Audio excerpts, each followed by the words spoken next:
So just to get into the musicality of the song, as I've been doing with each one, this is really simple. It's just triplets. Very, very simple.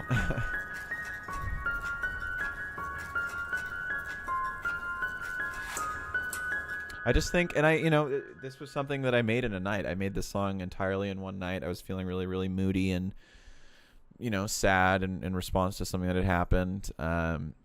Which I guess, it's not like it was a bad thing that happened. I just got ghosted. Literally, I just got ghosted by someone that I was interested in, and it was, depressing, and it was a blind side. So I just felt kind of I wouldn't use the word inspired because it kind of makes it seem like it was like a good thing. But I definitely felt like I had some emotions that I wanted to get out. So I just, decided to sit down on my couch one day with my laptop, and I spent the better part of a night just making this song. The progression really simple. I think it's just the chords with triplets laid out in an arpeggio. So let's just talk about the chords briefly. It's super simple. Again, this is in D sharp minor. Wait, these aren't even chords. This is just one note extended over 4 octaves. But yeah, wow, I had even forgotten about that. That's kind of funny. So yeah, didn't even write chords. I just used one note. It sounds really cool.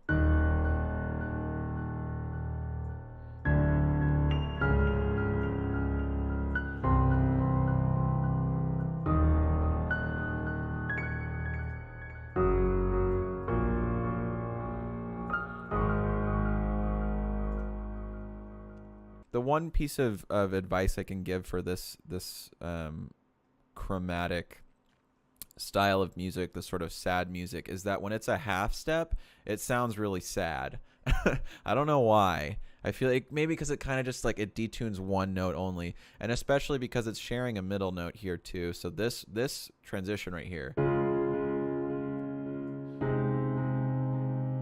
just sounds sad. But I think especially this part too, this is just super moody. I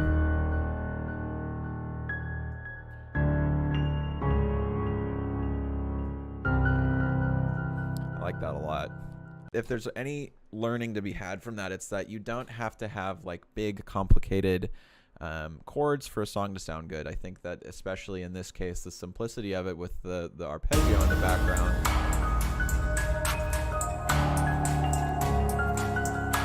it sounds really cool, and I think that that's the strength of the song. Other than just the fact that the vocals sound really good, which I had nothing to do with. This is all the entirety of the vocal sounding good pretty much belongs. All of the ownership or the credit should be given to Erin. She's just an incredible vocalist. I love her so much. She's a really, really good friend. But the vocals really carry this song, especially when it drops. I asked her to do this thing where she whispers right before it drops. She says you. I wanna. You can hear the you.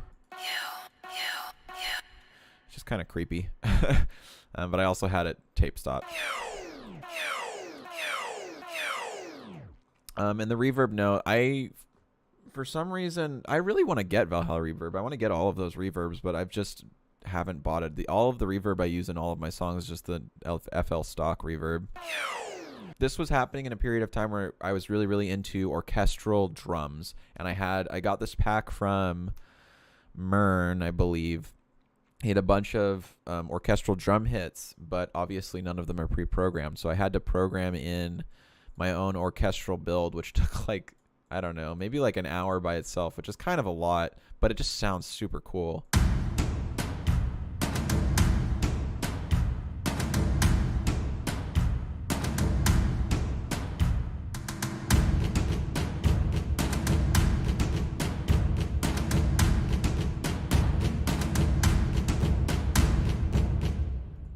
Anyway, that was something that I was really proud of at the time too, just because it took me a long time, but it was exactly what I wanted it to sound like.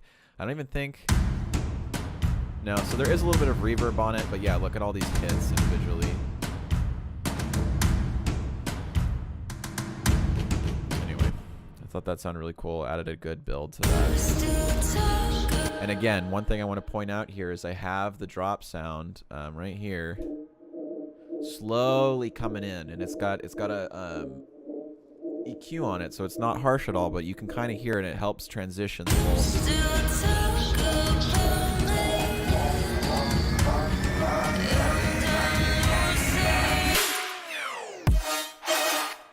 So the drop sound is 3 layers, I think. Technically 6 because I alternate between a sawtooth and a saw wave, or a sawtooth and a square wave drop sound. So this is the sawtooth.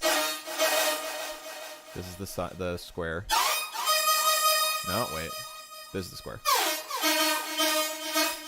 Sounds pretty much the same, but it's a little different. Basically, I can't show you the sounds. I wish I could, but the only thing that's really cool about this is I'm just LFO. I have an LFO on the volume, and then I'm also messing around a lot with the reverb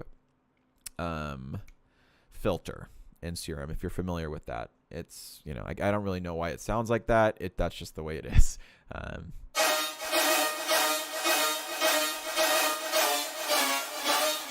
And, you know, progression's really simple. It's just the same note, dun, dun, dun, dun, and then I go down 2 steps, and it's got portamento, so it bends. So it's dun, dun, dun, dun. Here, I can show you. You can see. Same note, same note, same note, dun, dun.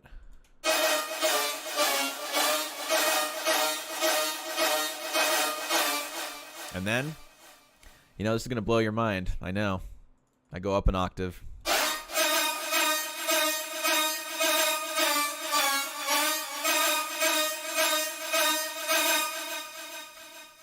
That's the drop sound. Super duper simple. Again, I have the reverb swells and some delay swells, I think, which...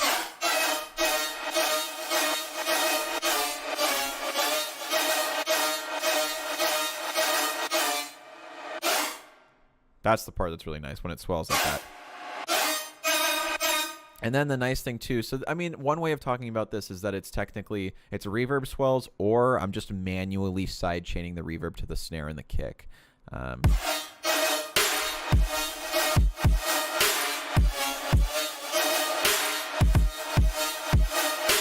So you can see it's just ducking the reverb every time the kick and the snare hits. One thing that's kind of cool in this song, and something that I'd recommend that you do, is if you're trying to, like, there's no difference between the first part of the drop and the second part of the drop. So I was like, I really like that, but I want to have a little bit of variation. So I just copied all of the synthesizers. So it's like 3 different synthesizers, 4 different synthesizers. 1, 2, 3. It's 5 different synthesizers for the first drop. And then the second drop, I just copied all of those synthesizers, 5, and I just made them square waves instead of a sine or a sawtooth wave. And it sounds similar, but it's not identical. And that variation definitely helps carry it. The thing that I was super proud of with this song, something that I've been working on in preparation a little bit, was messing with growls with pitch modulation. So this is the growl that I made. And it's just like a really simple growl. It's just got a general LFO on the FM that's going slowly. But at the same time, as you can see, there's a pitch modulation that's just going down in pitch. Nothing complicated. I really like that sound, and I was like, okay, we can use that as a fill. So if you see the layout of the whole thing. Plays the drop sound, and then at the end of every... just fills. I really like that as a fill idea, but I was like, it needs to be varied every single time. So I just used gross beat. And if you don't know what gross beat is, it's hard for me to explain. It has time and like volume automation. But I was using the volume or the time modulation, and this is what it sounds like. That sounds really cool.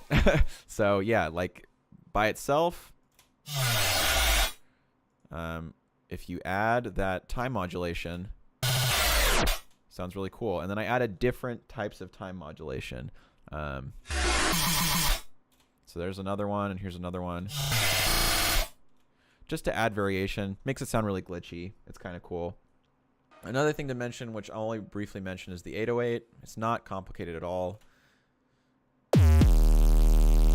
It's just, if I'm recalling correctly, actually I can look at it, but you can't look because I can't show you. Yeah, so it's just a regular 808 sine wave. So what I have is a LFO on the pitch so that it can, has that kick.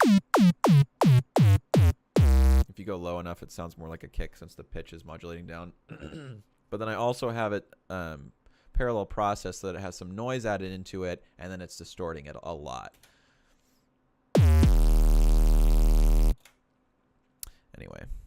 And yeah, I did use on this growl right here.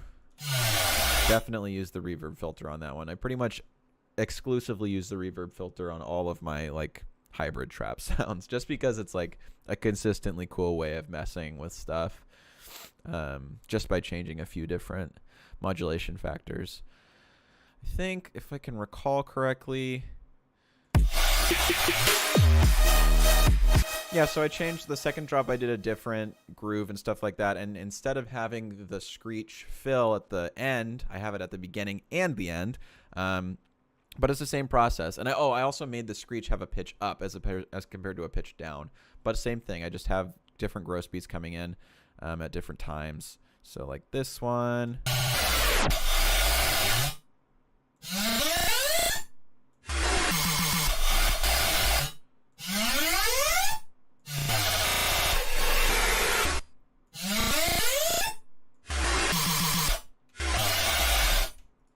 You get the idea. But yeah, that's the special part. I also think something that helps the groove with this is just these hi-hats that like come inconsistently here. Just on every beat.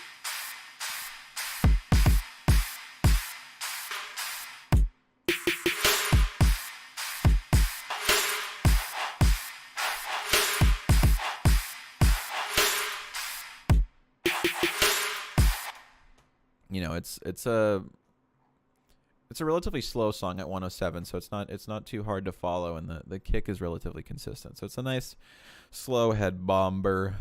Something that I've liked to do more recently too is just have a bridge with drums. So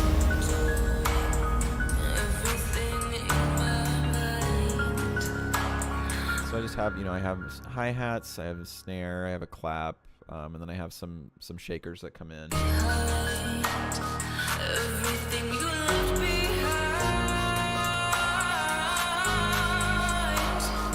So also one of these is a clap, one of these is a hi-hat. So you're not wrong. We're both right. But yeah, so that's Ghosted.